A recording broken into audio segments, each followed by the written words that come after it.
Well, good afternoon and welcome to a very special edition of our basketball program. In the NBL tonight, probably what has been billed at least, the grudge match of the decade. And I can understand why. Just to fill you in a little on the history of this match, the Hawks played the Westars in the first round back in July and won by a point. Now, a three-point shot was counted as a two-point shot in the second quarter of that match. And after many protests and counter-protests, it went on and on and on. The Westars eventually got a replay out of the NBL, and that's what we're here for tonight. A Hawks lineup, and they'll start with number 13, Jim Bateman, 15, Ray Borner, 24, Alphonse Hammond, and 32, Don Bickett. And the man with a great deal of responsibility, in my opinion, is number 5, their captain, Gordy McLeod. Now, Gordy McLeod is the heart and soul of this team. He's the man who makes the whole thing click. And it's he who has to push the ball up the floor. And when the Hawks really run the ball, that's the time when they look good. So a lot rests tonight on the shoulders of Gordon McLeod.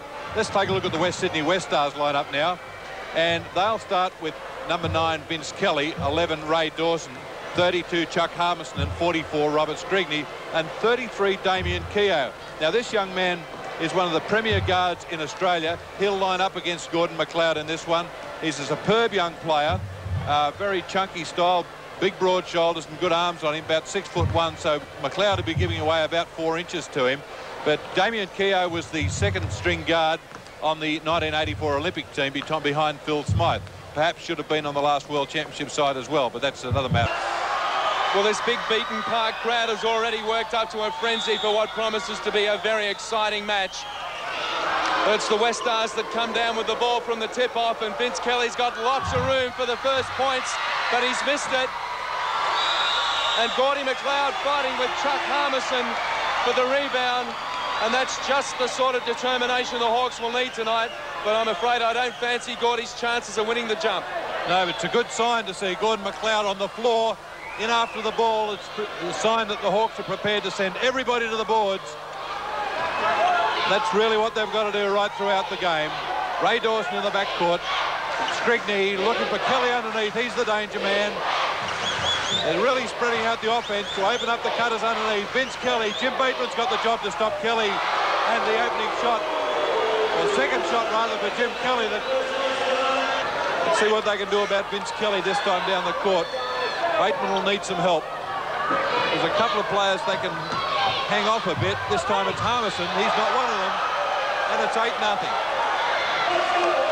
But perhaps the man on Ray Dawson can hang off and help out a bit, because Dawson's certainly not going to be a scoring threat. McLeod, Bateman into the hands of Bickett. So playing the perimeter offense. Here's Gordon McLeod. That's a good sign. It's the first point from the Hawks, and they come from the hand of Gordon McLeod. And that man has got to shoot. Sorry, Phil, McLeod scoring Illawarra's first points. Last week he didn't shoot at the basket until the second half, so that is a good sign. Scrigney onto the paint. Kelly again. Again it goes down. So Vince Kelly has hit 4 from 5. And he's in awesome form. The 2 minutes 24 remaining in the first quarter. The Hawks' old problem is plaguing them again. They have 2 shots successful from 15 from the floor. And now after Harmison hit that one, the Westars have 11 successful from 16 shots. Yes, exactly. The Hawks seem to be playing pretty reasonable defence, but whilst certainly that's a good shooting percentage for the Westars, which indicates not great defence, but their trouble is putting the ball in the hole. But Graham Cubank does something about that. The Hawks have to work overtime on defence. Plenty of shifting in the D. This time they go to Kelly again. Every time they want to hoop, they go to Vince Kelly. 36-24. And Kelly really piling them up. Well, while the Hawks started the second quarter with a bit of a run, the Westars have been able to settle that down now, and they still have this 12-point break. Ray Borner looking for Bateman. He was open momentarily, but out they come again to McLeod. Good pass inside to Bickett to go against Kelly. Again, it doesn't fall for Don Bickett. And away comes the Dunsmore for the Westars. Hemmings, quick feed to Kelly. The ball's never coming back, and it goes to Vince Kelly. You know he's going to shoot the ball. And the Hawks really suffering from the Westars' three-pointers at the moment as Dempster works underneath. Harmison's rebound looked like he almost travelled on it. But Keogh bring it back for the Westars. 2-point shot this time. So the Westars really stringing them together. Borna looking to take Chuck Harmison on. The step shot from Ray Borna off the left hand. There's a good move.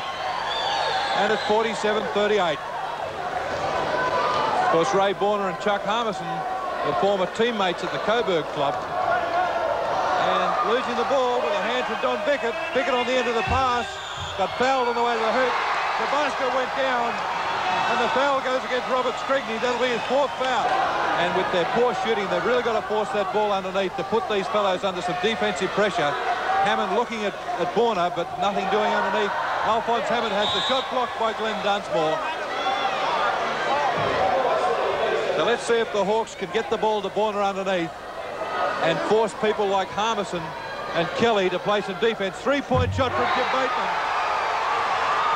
Well, that was a lovely little play from the... In the second half, Chuck Harmison did that well, went up. That was a great shot from Harmison. He was under lots of pressure. Went up and waited for the bump and then got the shot.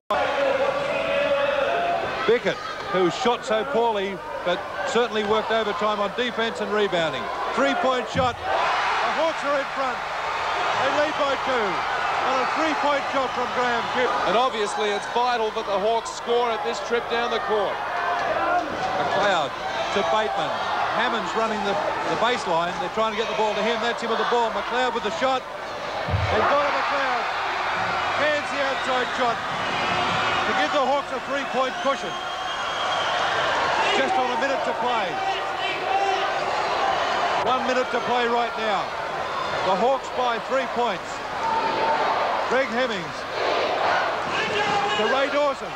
Dawson pulls up the shot and makes it. And it's the Hawks by 1. What a vital play it is here. Jim Bateman rightly slowed it up and didn't take them on. The Hawks have to score with the ball this time to make certain of it. They'll use the ball up. They've got 14 seconds left on the shot clock. 30 seconds left on the game clock. Kelly with a steal. And what's the charging foul called? Referee Martin's back at halfway and said he was out of bounds. Referee Martin said he was out of bounds at halfway. Well, either way, the Hawks get the ball. And Chuck Harmison in to try and separate the two. Robbie Cadee has gone absolutely crazy, arguing with referee Bignell there. Scrigney's up into it too. Amazing scenes here at the Snakepit. Now the 30-second clock has not reset. It's on 27. The Hawks should have 30 seconds to play with it here, but they've only got 26 seconds left on the game clock, so I guess that's okay. 26 seconds left and a foul. It's a foul by Kelly. That's for the McLeod sprint. 20 seconds left now. McLeod, oh gee, it was almost open all the way to the hoop for him. Hammond, they can hold the ball. They don't have to shoot it. They do not have to shoot the ball. They got it with 20 seconds to go. Hammond now, wheeling out, losing it. And loses it back. Oh dear, oh dear. Oh. It's over. That's it. It's all over.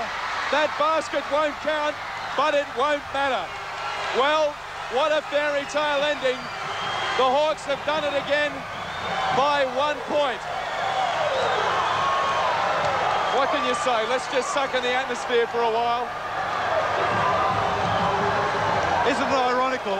The same result as before. 1 point. 1 point. I'm sure you enjoyed it. We certainly did. This is Mark Chester on behalf of Phil Lynch and the entire Win Sports team. And just before I leave you, we've got ourselves a little bit of controversy over here in the corner of the court. One of the Illawarra officials in a fight with the one of the Westars players. I think it was Chuck Harmison. Now Alphonse Hammond is in there, and this is an ugly incident to end the match. Boy, there is feeling between these two teams. If they meet in the playoffs, well, it's going to be very explosive. Okay, it looks to have settled down now. But what a match.